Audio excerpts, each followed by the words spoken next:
बिस्मिल्लाहिर्रहमानिर्रहीम।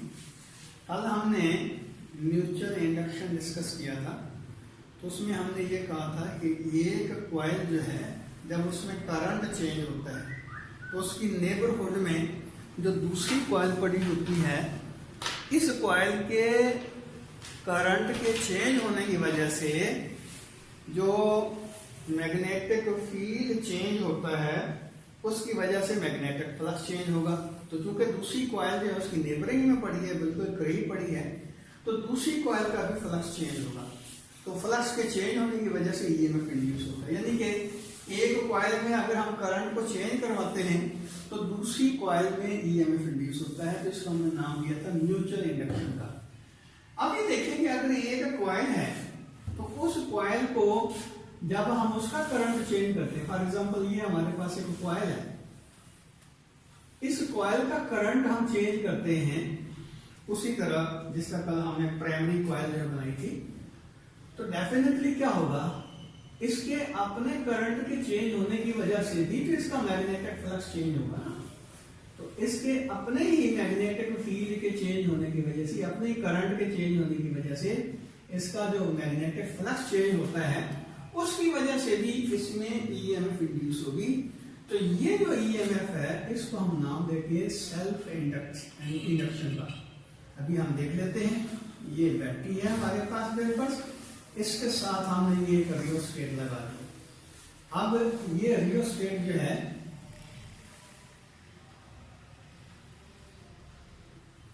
इससे हम इस कॉइल का करंट जो है वो चेंज कर सकते हैं।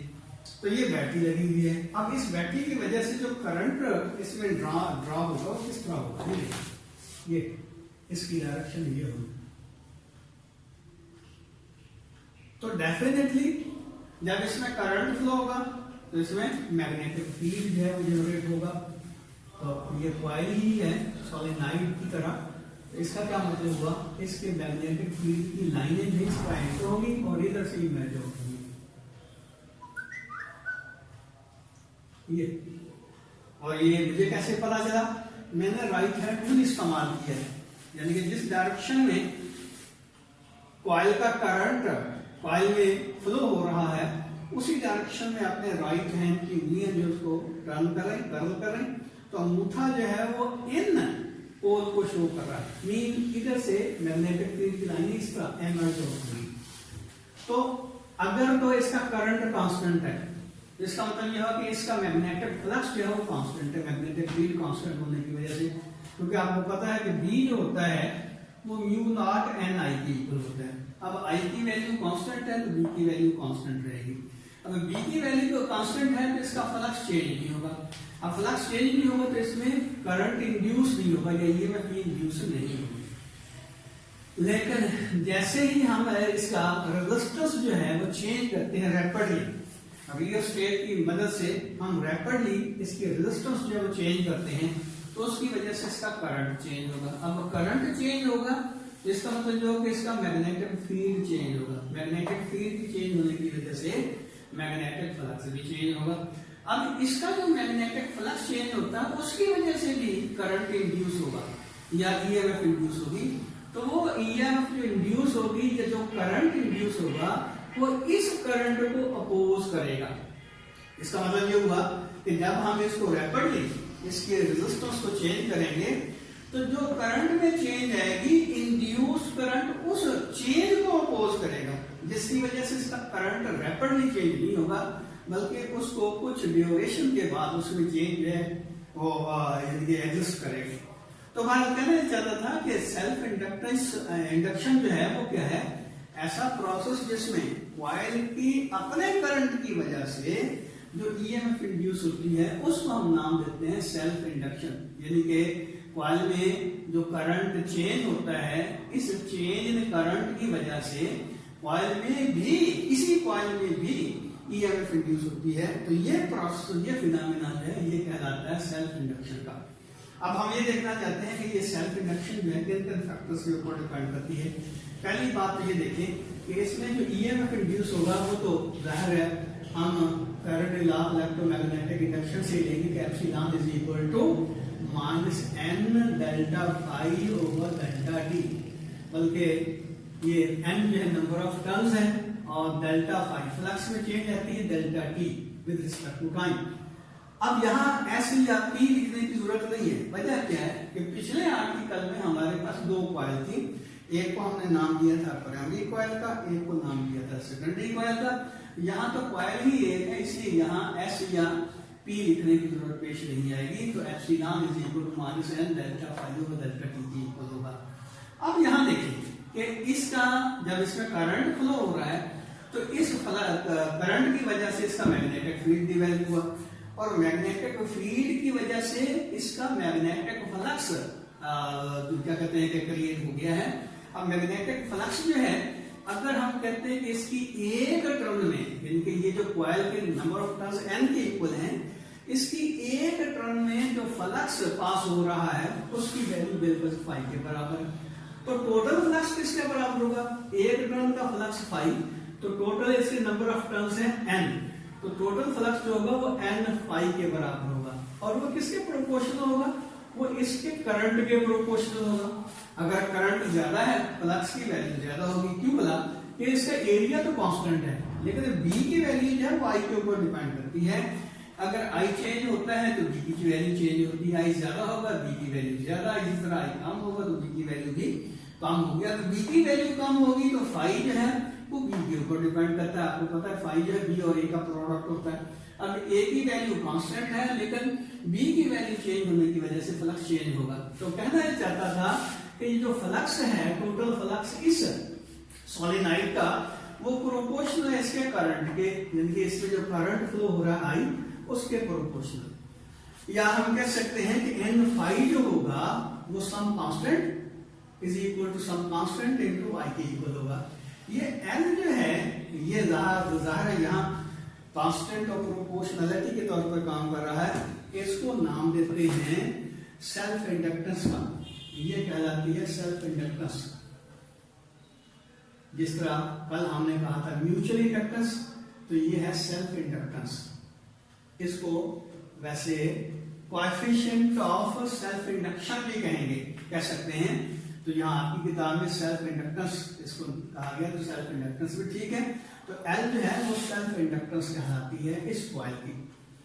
तो अब इस रिलेशन से अगर L की वैल्यू निकालें तो वो किसके बराबर होगा? ये आ जाएगा n फाई ओवर i, यानी कि i से इसको डिवाइड करें तो ये L जो है सेल्फ इंडक्टेंस जो है किसी भी कॉइल की वो किन किन फैक्टर्स के ऊपर डिपेंड करती है? नंबर ऑफ टर्न्स के ऊपर डिपेंड करती है। नंबर 2, ये डिपेंड करती है किसका? एरिया के ऊपर, यानी कि कॉइल का एरिया जो है उसके ऊपर डिपेंड करती है। नंबर 3, इसके अंदर हमने कौन सा मटेरियल रखा हुआ है, यानी कि कॉइल की जो कोर है, इस कॉइल की जो कोर है ये किस मटेरियल की बनी हुई है। जिस तरह की मैंने एग्जांपल दी थी कि सिंपल बात ये देखिए, ये मेरे पास मार्कर है तो मैं क्या करता हूं, ये देखिए ये तार में इसको इस तरह वाइंड अप कर देता हूं तो ये बन जाती है कॉइल। अब इसमें जब करंट फ्लो होगा तो डेफिनेटली अगर ये प्लास्टिक की है इसका कोर जो है तो डेफिनेटली इसका मैग्नेटिक फील्ड जो है वही बनेगा जो इसके करंट की वजह से होगा। लेकिन अगर ये जो कोर है, यानी कि ये जो मार्कर मैंने एज ए कोर इस्तेमाल कर रहा हूं, अगर ये फेरोमैग्नेटिक सब्सटेंस का बना हुआ है, यानी कि लोहे का है, निकल का है, कोबाल्ट का है या कोई भी और फेरोमैग्नेटिक सब्सटेंस हम यहाँ इसके अंदर रख देते हैं तो उसका रिजल्ट क्या निकलेगा कि ये भी तो मैग्नेटाइज होगा। जब मैग्नेटिक फील्ड के अंदर रखा जाएगा तो नतीजा क्या निकलेगा कि ये इसकी मैग्नेटाइजेशन जो है या मैग्नेटिक फील्ड की स्ट्रेंथ जो है वो मजीद इंटेंसिफाई हो जाएगी, इंक्रीज हो जाएगी, जिसकी वजह से इसका फ्लक्स बढ़ जाएगा और फ्लक्स के बढ़ने की वजह से इसका जो सेल्फ इंडक्टेंस की वैल्यू है वो बढ़ जाती है। तो कहना ये चाहता था कि L किन किन फैक्टर्स के ऊपर डिपेंड करते हैं? नंबर 1, ये नंबर ऑफ टर्न्स के ऊपर डिपेंड करता है। नंबर 2, ये डिपेंड करता है ये जो कोर मटेरियल है उसके ऊपर, यानी कि हमारा मटेरियल जो है इसके इनसाइड वो कौन सा है। और नंबर 3, इसका एरिया जो ज्योमेट्री के ऊपर डिपेंड करता है। एरिया कह रहे हैं या ज्योमेट्री कह रहे हैं, इसके ऊपर डिपेंड करता है इसके सेल्फ इंडक्टेंस की जो वैल्यू। तो अब अगली बात ये देखें कि L जो है वो n फाई ओवर i के इक्वल होता है। अच्छा ये बात ध्यान रखें कि जब हम एक कॉइल जो है उसको बना देते हैं तो उसके बाद जो है एल की वैल्यू कहने के कांस्टेंट रहेगी, उसको हम फिर चेंज नहीं कर सकते। तो इसलिए हम ये जो कॉइल होती है इसका एक पर्टिकुलरली इंडक्टेंस जो है, सेल्फ इंडक्टेंस जो है उसकी वैल्यू लेते हैं। तो ये आगे हम डिस्कस भी करेंगे। अब ये देखें कि एल जो है एन फाई ओवर आई के इक्वल हो गया, और यहां हमने कहा कि N phi is equal to L I. अब अगली बात शुरू होती है कि अगर हम इस करंट को चेंज करते हैं, और किस तरह चेंज कर सकते हैं, ये जो हमारे पास रियोस्टेट है इसकी रेजिस्टेंस जो हम चेंज करते हैं। तो इस सर्किट की रेजिस्टेंस जब चेंज करेंगे, जाहिर करंट डिपेंड करता है इस कॉइल के रेजिस्टेंस के ऊपर, और इसमें ये सीरीज में आ रही है रियोस्टेट, तो डेफिनेटली अगर रेजिस्टेंस बढ़ जाती है सर्किट की तो करंट कम हो जाएगा, और अगर रेजिस्टेंस जो है वो कम हो जाती है तो करंट जो है वो बढ़ जाता है। तो हम क्या करते हैं, इसकी रेजिस्टेंस जो है रियोस्टेट की मदद से चेंज करते हैं सर्किट की, तो उसका रिजल्ट ये निकलेगा कि करंट चेंज होगा। तो अब हम कह सकते हैं delta N phi is equal to delta L I. अब ये देखें कि हमने चेंज किया है करंट, अब करंट के चेंज होने की वजह से इसका फ्लक्स चेंज होगा। अब L की वैल्यू यहां कांस्टेंट है, इधर N की वैल्यू कांस्टेंट है, तो हम इसको यूं भी लिख सकते थे N delta phi is equal to L delta I, क्योंकि करंट हमने चेंज किया है। अब करंट के चेंज होने की वजह से इसका मैग्नेटिक फील्ड चेंज हुआ है, और मैग्नेटिक फील्ड के चेंज होने की वजह से मैग्नेटिक फ्लक्स चेंज हुआ है। नंबर ऑफ टर्न्स में कोई फर्क नहीं पड़ा, इसकी जो सेल्फ इंडक्टेंस है उसमें कोई फर्क नहीं पड़ा। तो इसका मतलब जो हुआ कि हम कह सकते हैं कि N delta phi is equal to L delta I. अब ये देखें, ये Faraday law of electromagnetic induction जो है वो क्या बताता है कि ये एप्सिलॉन जो होगा वो किसके इक्वल होगा, minus N delta phi over delta T. अब N डेल्टा फाई की जगह क्या लिखा जा सकता है, L डेल्टा आई। इसलिए हम कह सकते हैं कि ईएमएफ जो होगी, इंड्यूस्ड ईएमएफ, वो इक्वल होगी minus L delta I over delta T, या हम कह सकते हैं epsilon is equal to minus L delta I over delta T. तो ये हमारे पास सेल्फ ईएमएफ, इंड्यूस्ड ईएमएफ आ जाएगी, या epsilon is equal to minus L delta I over delta T. यानी कि इसका मतलब क्या होगा कि जब करंट, इसी कॉइल का करंट चेंज होगा तो इस अपने करंट के चेंज की वजह से भी इसमें ईएमएफ इंड्यूस होगी, तो वो ईएमएफ जो इंड्यूस होगी वो सेल्फ इंड्यूस ईएमएफ कहलाएगी, और उसकी जो वैल्यू है, यानी कि उसका यहाँ पे काम क्या है, ये नेगेटिव साइन उसको इंडिकेट कर रहा है कि बिल फर्दर अगर हम इसका करंट इंक्रीज करने की कोशिश करते हैं तो ये ईएमएफ जो है उसकी वजह से जो करंट इंड्यूस होगा, यानी इंड्यूस करंट जो होगा उस करंट को डिक्रीज करने की कोशिश करेगा।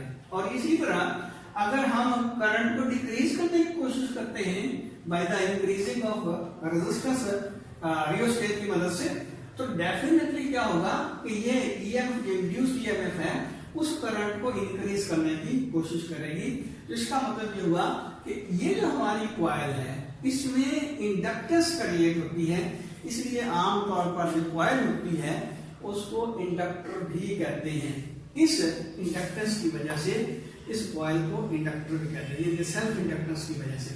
अब यहां से हम L की वैल्यू निकाल सकते हैं, जिसका कल हमने L की वैल्यू निकाली थी, तो ये L किसके इक्वल हो जाएगा, इसकी भी हम जो नेगेटिव साइन है इसको फिलहाल इग्नोर करते हैं, जो कल भी मैंने बताया था। एक एक्चुअली ये डायरेक्शन ऑफ द करंट को शो करता है कि जिस डायरेक्शन में करंट चेंज होगा ये करंट उसको अपोज करेगा, मीन अगर डिक्रीज होने की कोशिश करेगा करंट तो ये करंट उसको इंक्रीज करेगा, और अगर ये करंट इंक्रीज होने की कोशिश करेगा तो ये करंट उसको क्या कहते हैं, रिड्यूस करने की कोशिश करेगा। या दूसरे लफ्जों में ये कह लें कि एक बैटरी है ये, जो कि इसमें करंट जो है वो प्रोड्यूस कर रही है।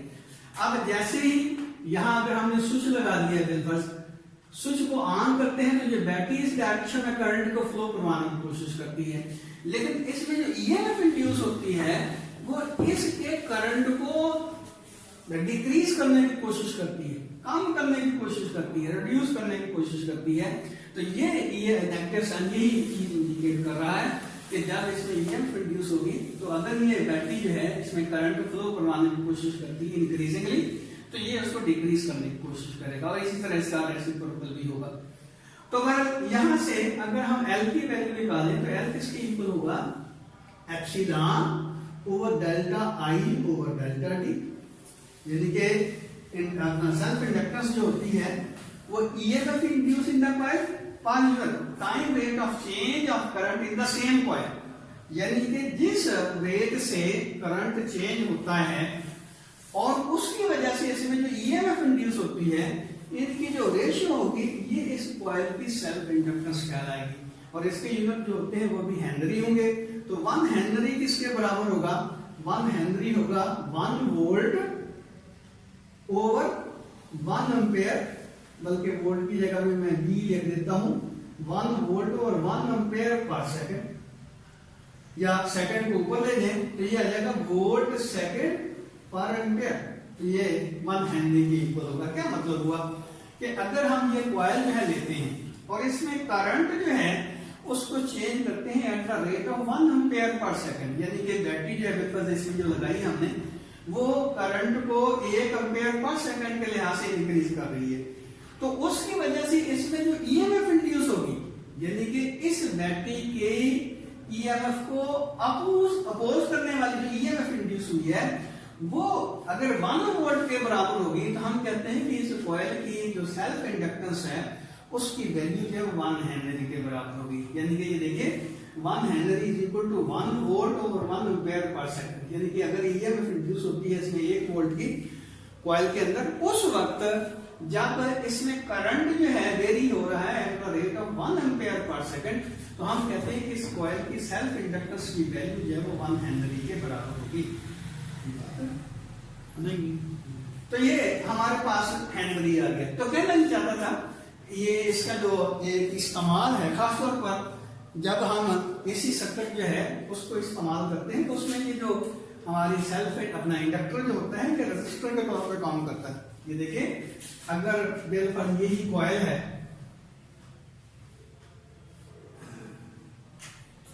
तो हम इसके साथ लगा देते हैं बैटरी,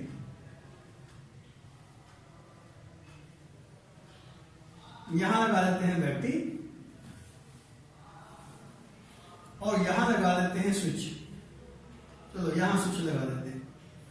अब स्विच जो है जब उसको क्लोज करेंगे तो इनिशियली इसमें कोई करंट फ्लो नहीं हो रहा था, जैसे हमने स्विच क्लोज किया तो इस बैटरी की वजह से इसमें करंट फ्लो होना शुरू हो जाएगा। अब इस करंट की डायरेक्शन ये होगी, लेकिन होना तो ये चाहिए जिसका ऑर्डिनरी कंडक्टर्स में होता है कि जैसे ही हम स्विच ऑन करते हैं तो करंट 0 से मैक्सिमम वैल्यू जो अटेन कर लेता है, यानी कि ये इधर टाइम एक्सेस कह लें, इधर जो है वो करंट ले ले। लेकिन इसमें ऐसा नहीं होता। इसमें क्या होता है जब हमने स्विच ऑन किया तो उसी वक्त ये मैक्सिमम वैल्यू को अटेन नहीं करता करंट, बल्कि ये एक्सपोनेंशियली इंक्रीज होता है ऐसे।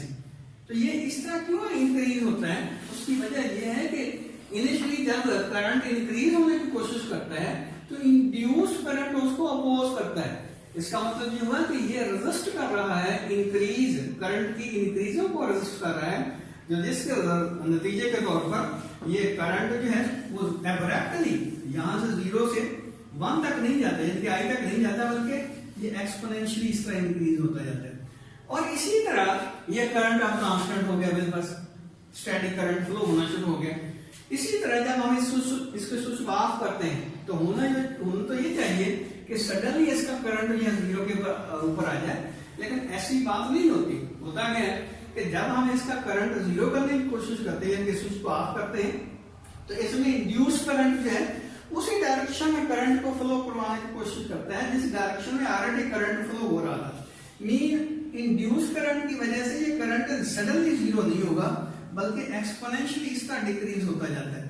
तो ये इसका मतलब ये हुआ कि अगर मैकेनिक्स को और ये इलेक्ट्रिसिटी को खासतौर पर इंडक्टर को कंपेयर करें तो ये जो ईएमएफ इंड्यूस होती है, जब करंट इंड्यूस होता है, ये इसका बिल्कुल वही रोल होता है जो इनर्शिया का होता है। मिसाल के तौर पर आपके पास एक बॉल है, वो फर्श के ऊपर पड़ी हुई है।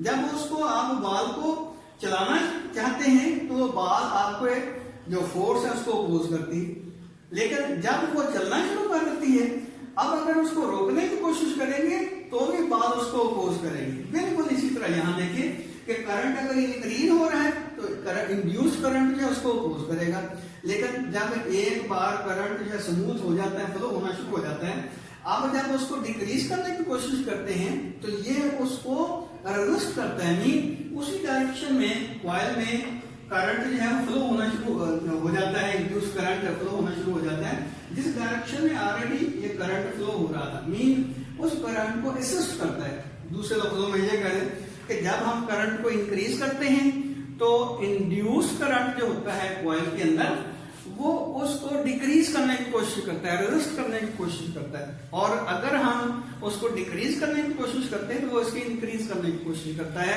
तो इसका मतलब ये हुआ कि मैकेनिक्स में जो रोल स्प्रिंग का होता है इलेक्ट्रिसिटी में, वही रोल जो है ये इंडक्टर का होता है या कॉइल का होता है। तो मेरा ख्याल है ये बात मेरी समझ आ गई होगी।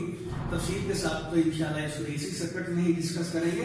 तो इसीलिए याद रखें कि एसी सर्किट्स के अंदर चूंकि फ्लक्चुएशन होती है करंट की या वोल्टेज की, तो उसकी वजह से ये जो हमारा इंडक्टर होता है उसकी जो फ्लक्चुएशन है उसको अपोज करता है। इसलिए एसी सर्किट में इंडक्टर जो है एज अ रेजिस्टर जो है वो एक्ट करता है, ऑपरेट करता है।